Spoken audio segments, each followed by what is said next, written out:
You know, people make fun of Austrian economists because we support the gold standard. They simply can't understand why we cling to this relic of history. They view it as we're going backwards in history to a less advanced state of affairs that is something that is primitive and unscientific. And they ask us, how can we control this gold standard? After all, isn't the gold standard unstable? We answer yes, the gold standard is unstable in the same sense that all markets are unstable, which is one reason why we support the gold standard, because it automatically makes all of the necessary adjustments to the changes that occur in the real world. We also point out that gold is more stable than paper money, and that the gyrations in the gold market are the reflection of an unstable dollar, not any inherent instability in the gold market. We also go on to point out that the gold standard helps prevent government from starting useless spending programs, creating expensive bureaucracy, running budget deficits, waging unnecessary wars, etc. It can even help smooth out, possibly eliminate, the business cycle. Economic science and history, we claim, all point to the advantages of a market-based money and the disadvantages of a government-controlled system. And at this point, our critics are convinced. They are convinced that we are all crackpots. That we have lost touch with reality and that we are the ones with a screw loose. And at this point, we haven't even mentioned that a true gold standard makes the financing of imperialism nearly impossible. And we haven't even hinted at the idea that Operation Iraqi Liberation is just the latest operation of U.S. imperialism. Even our supply sider friends think we're crazy for advocating a gold and silver coin standard that is completely market-driven. They like gold too, but they wish the central bank to target the price of gold at, say, $500 an ounce, some magically round number. The problem with their suggestion is not gold, but the market control of money. It is really just a variation on all the other so-called systems. It would not stabilize, as government central banks could still manipulate the money supply and interest rates. Lags between policy changes and their ultimate impact on the gold market could create wide swings in the economy and cause chaos in credit markets. It also does not eliminate fractional reserve banking, so that changes in the gold market would be amplified several times in both directions. We would still face the problems of inflation and business cycles, and ultimately we would still face the twin problems of the system simply going into default, or the potential that governments would simply renege on their promises. The historical trail of broken promises, suspension of convertibility, and changing targets is too long and crowded to take their system seriously. As Murray Rothbard has shown, it was precisely this gold exchange system that was the economic basis of American imperialism in the late 19th century. It was mainstream American economists who put forward the theory of capitalistic imperialism that helped justify the government's overseas adventures to open up foreign markets for American business. They argued that America had too much capital and that it was vital for the survival of advanced capitalism to forcibly open markets to American investment and goods, with economist Charles Kenney writing that, quote, America must be prepared to use force if necessary, end quote. America must not be held back by the abstract theories and the extreme conclusions of our founding fathers, and that, quote, only the firm hand of responsible governing races can give progress to the tropical and underdeveloped countries, end quote. America, a country born in the crucible of revolution against British imperialism, would now be transformed into an imperial empire itself. Kenney called for a rewriting of the U.S. Constitution in order to better centralize power, and for the maintenance of a large standing army and navy to pacify both the domestic population and our foreign subjects. Murray Rothbard noted, quote, the leap into political imperialism by the U.S. in the late 1890s was accompanied by economic imperialism and one of the keys to economic imperialism was monetary imperialism.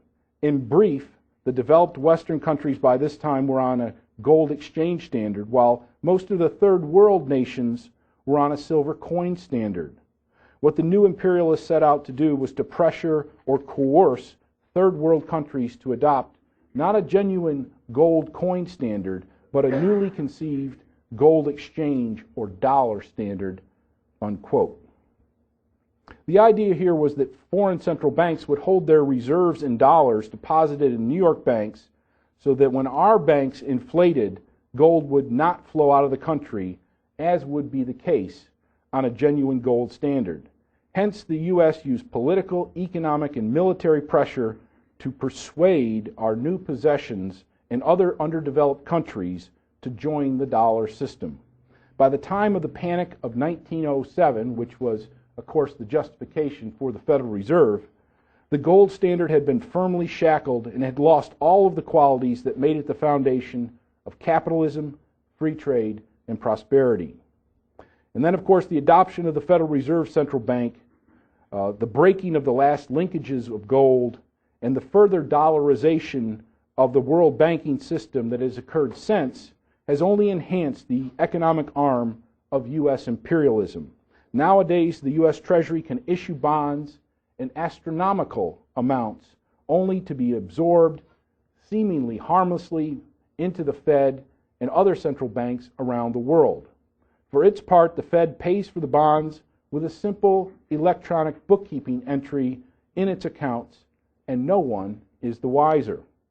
You know, I taught money and banking here at Auburn and a couple of other places, and I would tirelessly try to explain the details of Fed policy, the regulations of the banking system, the money expansion process. And when I first started teaching this course, inevitably students would come into my office, usually around as finals approached.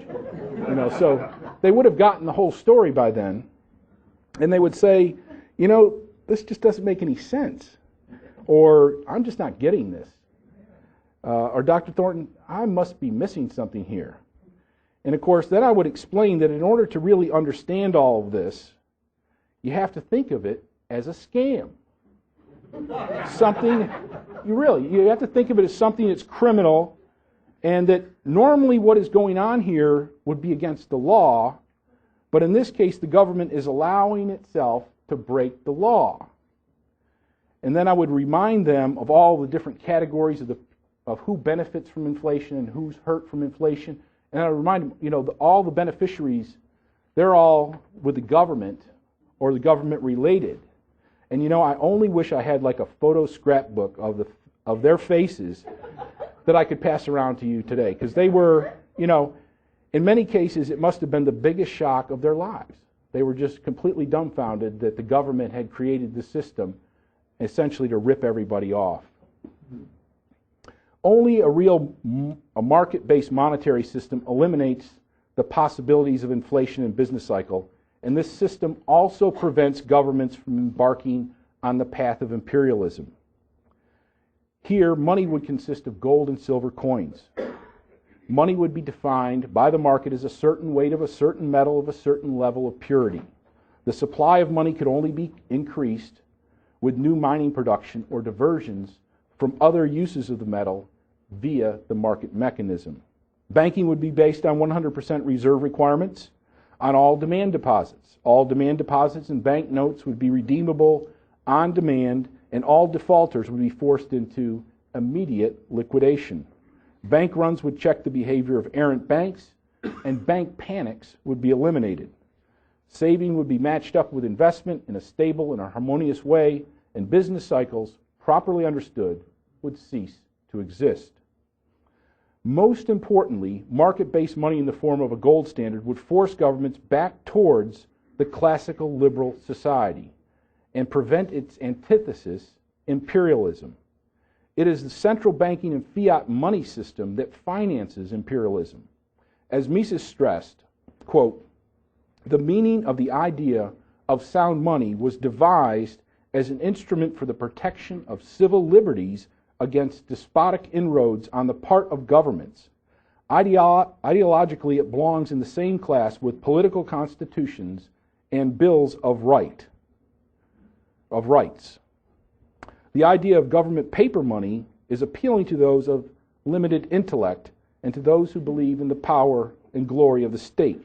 The government can simply print money for all the problems of society to pay for anything that is required by the state.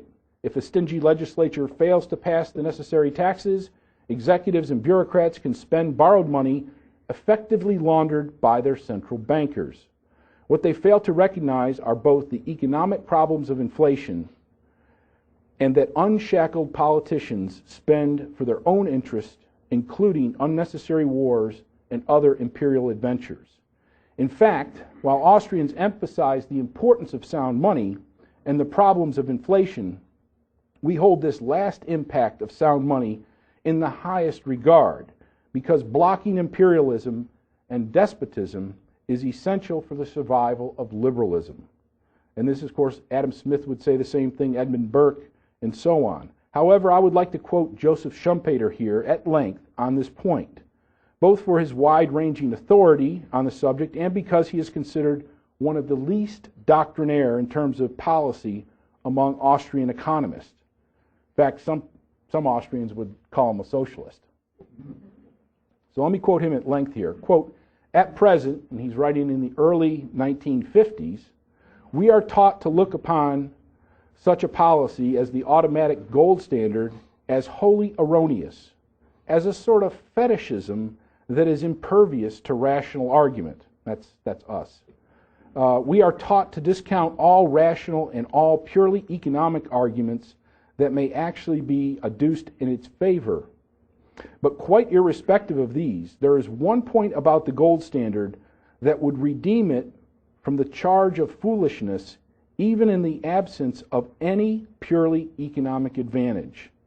An automatic gold currency is part and parcel of a laissez-faire and free trade economy. It links every nation's money rates and price levels with the money rates and price levels of all other nations that are on gold.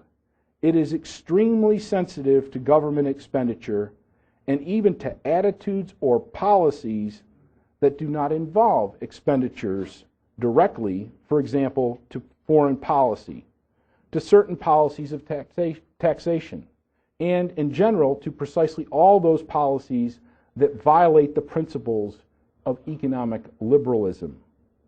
This is the reason why gold is so unpopular now, and also why it was so popular in the bourgeois era. It imposes restriction upon governments or bureaucracies that are much more powerful than parliamentary action. It is the badge and the guarantee of bourgeois freedom, a freedom not simply of the bourgeois interest, but of freedom in the bourgeois sense. From this standpoint, Schumpeter says, a man may quite rationally fight for the gold standard even if they were fully convinced of the validity of all that has ever been argued against the gold standard on economic grounds. And from this standpoint, from the standpoint of statism and government planning, a man may not less rationally condemn it even if he was fully convinced of all that has ever been argued for it on economic grounds. So basically he's saying, even if fiat money was based on sound economic grounds, we should still want a gold standard to protect our freedom, while the statist or socialist should still support fiat money, even if they were fully convinced that it would lead to economic ruin. Imperialism is an inherently expensive, non-productive, and unprofitable venture. It enriches only a very small minority of people, but impoverishes the rest of society. If we could identify our impoverishment with imperialism, we would rise up and overthrow our rulers, but central banks and fiat money blind us to our source of poverty. Government bonds are simply issued to pay for imperial adventures and then laundered by the central banks. Government obtains our resources and our labor, and the average person has little or no idea that they have been swindled. Imperialism, therefore, cannot be justified with the idea that it helps the domestic population because only a teeny minority benefit. The beneficiaries include government contractors, ego-crazed politicians, and mercantilist business enterprises. In the case of Operation Iraqi Liberation, it's obviously the oil interest and others. The idea that imperialism can be justified because it helps our subjected people is ridiculous and the height of self-delusion. Subjects can only put up with foreign rule, or will only put up with foreign rule and interference in the face of their significant military disadvantages. All societies have their pluses and minuses, and to think that your society is all pluses while theirs is all minuses is the height of self-conceit, especially when you are imposing your will at the point of a bayonet. Imposing certain aspects of your system, such as law, religion, money, politics, etc., on a different society is a recipe for disaster. First, it doesn't work. Second, it causes unintended consequences within the new mixed system. And third, it ignites an opposition to your society's values and institutions across the board, and ignites reactionary movements against you, such as religious fundamentalism and terrorism. We can now see the results of British and American imperialism in the Middle East that are in full bloom. Such problems can only be avoided by following the ideas of the Austrian economists. Central banks make imperialism possible by makes possible the financing of imperialist adventures in such a way as to cloak the true cost of imperialism and war. Professor Salerno has shown in his article that's contained in the Cost of War book, the article War and the Money Machine, Concealing the Cost of War Beneath the Veil of Inflation, how and why the state uses inflation to pay for war. An article that I can very much recommend to you. The Fed can hide the cost of war, but ultimately it does not reduce the cost of war. It increases it by encouraging more war, destruction, and imperialism, and also by adding the cost of the monetary manipulation itself. The average citizen can only think that they have been slapped in the face by the invisible hand or run over by the invisible truck. As Operation Iraqi Liberation confirms, the U.S. government has no plans to end its imperial rampage. Operation Iraqi Liberation had bipartisan support, and all the recent talk in Washington about withdrawals, timetables, and new strategies is just an election season salve to make sure the anti-war movement does not fester out of its control. It also confirms that imperialism is the enemy of freedom and the champion of death, destruction, and deception. And finally, it confirms that the Fed is the willing sponsor and financier of imperialism and will continue to do so. The only way to stop this destructive juggernaut is to unmask imperialism as the enemy of freedom, peace, and prosperity. The people must understand it is inherently bad for us, and the dirty secret that it is only the powerful few who benefit from imperialism, and that the Fed is used to dupe the masses into supporting imperialism. The Fed must be stopped. Gold coins must return as our monetary standard, and the ideas of the Austrian economists must prevail. This evil ideology of death and destruction that is imperialism must itself be destroyed by the force of good ideas. Thank you.